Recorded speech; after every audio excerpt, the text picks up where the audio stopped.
Today's lesson is on inverse relations. Inverse functions are a special class of functions that undo each other. The input and output for a pair of inverse functions f and g are shown here. So we have here an example of f of x equals 2x plus 1. You can see it's a linear function. It's an equation of a line that has a slope of 2 and a y-intercept of 1. And we have here in this mapping diagram a few values of x and the corresponding y values for those values of x. So that's the domain, and these values are the range. If you were to find the domain and range of the inverse function, you actually will find that they will flip. So the range values would be the domain, and the domain values would be the range in the inverse functions. And that's how it looks like when you look at the table of values. They just switch the x and y, which is the independent variable becomes dependent and the dependent variable becomes the independent variable. However, the function will look different now. So if you were to find the inverse of 2x plus 1, it would be, let's call it g of x, would be x minus 1, and that value divided by 2. It's kind of going opposite to what was happening to x here. In this function, you multiplied every x value with 2, and then you added 1 to it. That's the order in which you compute f of x for that function. Whereas for g of x, you do the opposite of what you did here. So instead of, so you added the 1, so you do the opposite of that, which is you subtract the 1 from every x value, which is x minus 1. Get that answer, so you put that in brackets, and then instead of multiplying by dividing, you do the opposite of multiplication, which is division. So it's x minus 1, that value divided by 2. So that's how it works out. Now, inverse of a relation is not something that you can just look at the given function and just go in the opposite order and get the answers to. They're not always that straightforward and simple, so we have to find out algebraically methods that would make us find out the inverse of a function. Graphically, if you looked at this line, 2x plus 1, its inverse would look like this red line, x minus 1 divided by 2.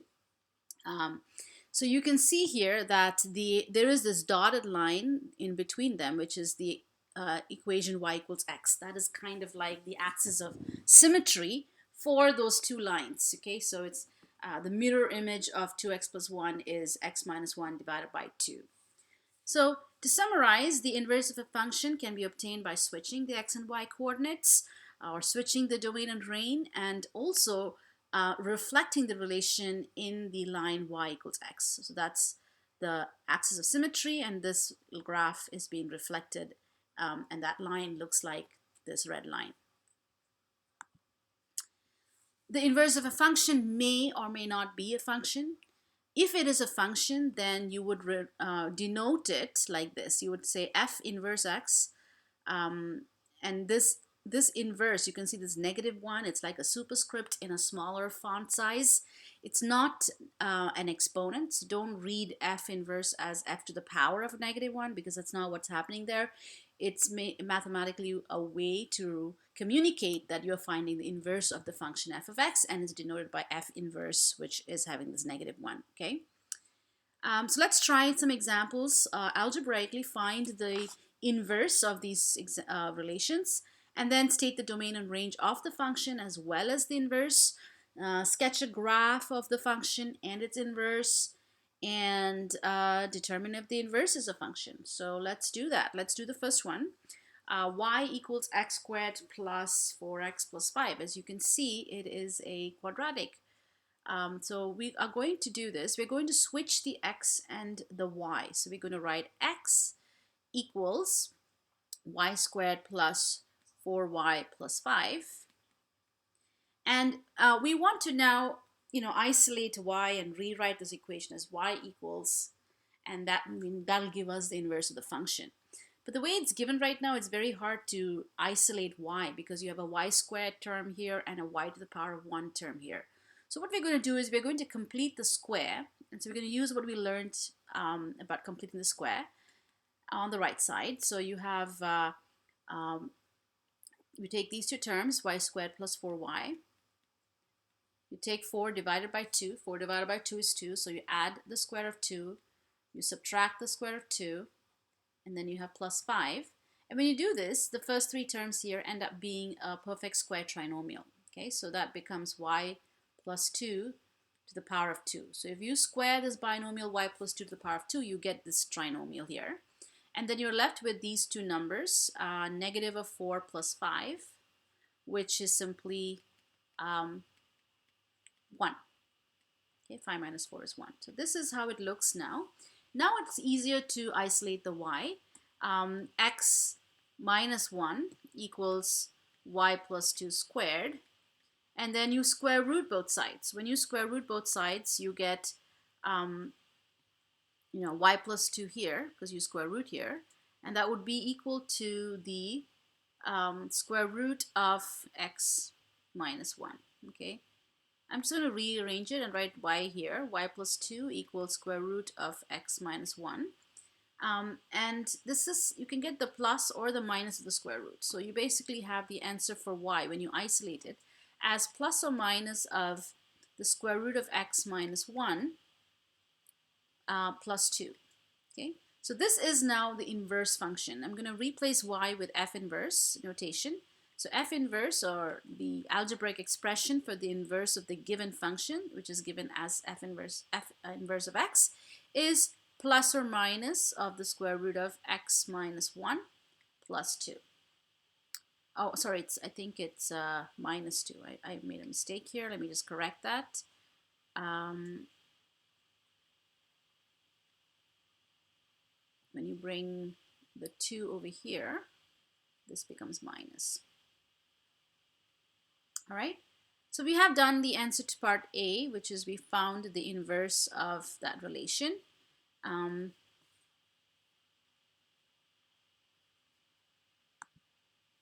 now I'm going to do part B, which is state the domain and range.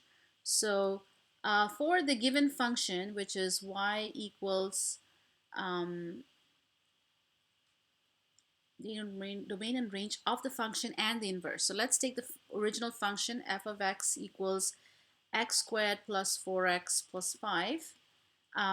If you take that x squared plus 4x plus 5 and we complete the square, it actually works out to y equals x plus 2 squared plus 1. Okay, so if you were to draw a rough sketch of this function, it would look like this. It would have its vertex at negative 2 comma 1. So this is negative 2, let's say, and this is 1, and its vertex would be this point. And because the a value is positive, the graph would open up. Okay, so this is how f of x would look as a sketch. So what would be the domain and range of this function? So we can easily see this is a quadratic function. Its domain is always going to be x belongs to the family of real numbers. And the range of this function has got a limitation. It cannot go below 1. Okay, so the range is y is a real number such that y is always going to be 1 or over that, so greater than or equal to 1. So that will be the domain range of the given function. Now let's take the inverse function, which we just got as plus or minus of square root of x minus 1 minus 2. So we can see that the inverse is a square root function with transformation. So it has shifted 1 unit to the right and moved down 2 units. So you have to draw a rough sketch of the transform function, or this transform square root function. And so let's say this is negative 2, it's transformed there and it's moved 1 unit to the right. Let's say this is 1. So over here you have the transformed square root function. And because you're taking plus or minus, you're taking the plus of the square root and the minus of the square root, you have this half also. Okay, so this is how the inverse function f inverse x looks as a rough sketch. So what is the domain of this function? You can see that the domain is x is a real number. And it's always going to be having a value from 1 or higher than 1 for the x. So it has a restriction, which is x is greater or equal to 1. And the range, as you can see, the y values can be, they go up to positive infinity in this direction and up to negative infinity in this direction. So the y can be any real number on the number line. And if you look at them visually right now, look at this. It kind of looks like these have flipped to give you this, right? And it is the case. And this inverse is not, f inverse of x is not a function because it doesn't pass the vertical line test. Okay, because it doesn't pass the vertical line test, it doesn't look like a function. Sketch a graph of the function and its inverse. I've already done that. And determine if it is a function. Well, I have determine it's not a function as it does not pass the vertical line test. I'm just going to write VLT for vertical line test. Okay. We have another example here, the area of a cornfield. So it's a word problem here. With 400 meters perimeter can be written as a function of its width using the following formula. Area as a function of width equals W times 200 minus W. A, determine the inverse of this area function. B, what does the inverse represent? And C, find the width of the field if the area is 8,700 meters squared. Okay, so let's start with what we're given. We are given a function for area in terms of width as width times 200 minus W. And we could kind of multiply that. Let's say this is our y equals, let's distribute the w into brackets. We get 200w minus w squared. So this is the given function. And if you want to find its inverse, we switch the x and the y, right? So instead of w, I'm just going to use x and y here, okay, so that we can see, you can see the function its inverse. So instead of w, I'm going to write 200x minus x squared, okay? And then I'm going to flip the x and the y. So the y becomes x and the x becomes y. 200y minus y squared. And now I have to isolate the y, but it's hard to isolate it right now because you have a y squared and a y. So what we need to do is we kind of need to complete the square. Okay, so I'm going to rewrite this as x equals negative y squared plus 200y. So I'm kind of writing the leading coefficients term here and then the next one, so I can easily complete the square. I've got to factor out a negative 1, and so I have negative 1 factored outside, y squared minus 200y, and then I'm going to complete the square for the expression I have in brackets. So it's y squared minus 200y. 200 divided by 2 is 100, so I add the square of 100 and I subtract the square of 100. Okay? So that simplifies to these three being your perfect square trinomial is rewritten as the square of y minus 100. Okay, so that's the binomial that you square to get this perfect square trinomial.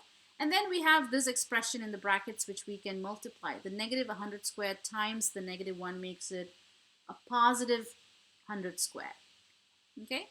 So your x is now negative 1 times y minus 100 squared plus, if I square this, I get 10,000. All right. So now I can easily isolate my y. Y minus, let me bring that to the left side. Let me bring this term to the left side. I get positive of y minus 100 squared equals 10,000 minus x. And then I square root both sides to isolate y. So y minus 100 will be the positive or negative of the square root of 10,000 minus x. So y is basically going to be plus or minus the square root of 10,000 minus x plus 100. Okay, so that is the answer to part A, which is find the inverse of this function. F inverse of x is equal to plus or minus square root of 10,000 minus x plus 100.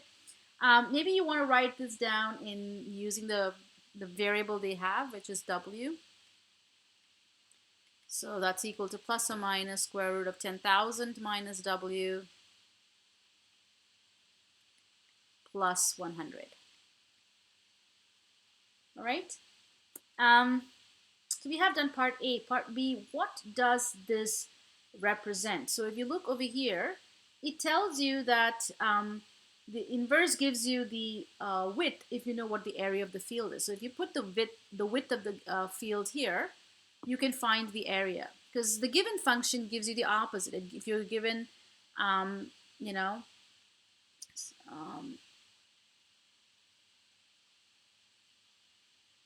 so here you have the area. You can find the area and if you're given this width. So it's the opposite of what is done in the given function. Sorry, I made a mistake in my explanation there. This is when you flip this function, when you flip this is going to be your area function, right? Or just write it as area, just to kind of say, because you switch the dependent and independent variables here. So what was originally the area function was the dependent function, and the width was the independent function. So when you do this, when you do the inverse, you're actually getting width is equal to plus or minus the square root of 10,000 minus area plus 100. So it kind of helps you find the width if you're given the area of the field, okay? So part B, what does the inverse do? The inverse function helps you to evaluate the width of the field if you are given its area.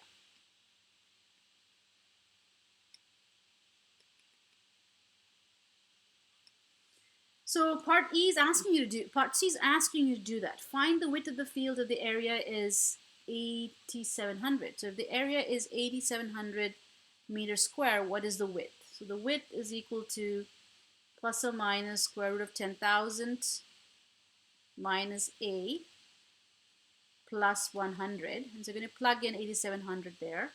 So width is equal to plus or minus 10,000 minus 8,700 plus 100. So you have two answers, one when the square root is positive and the other when the square root is negative. So you could get 136.1 meters for the width or 64 meters for the width. Okay, so basically what happens is if you select one to be the width, the other will automatically be the length of that field. Okay, so let's say I selected this as the width. So say if the width is typically it's the smaller of the two measurements. So if the width is 64 meters, then the length of the field is, because we have assumed that this is a rectangular field, right? So it is 136.1 meters.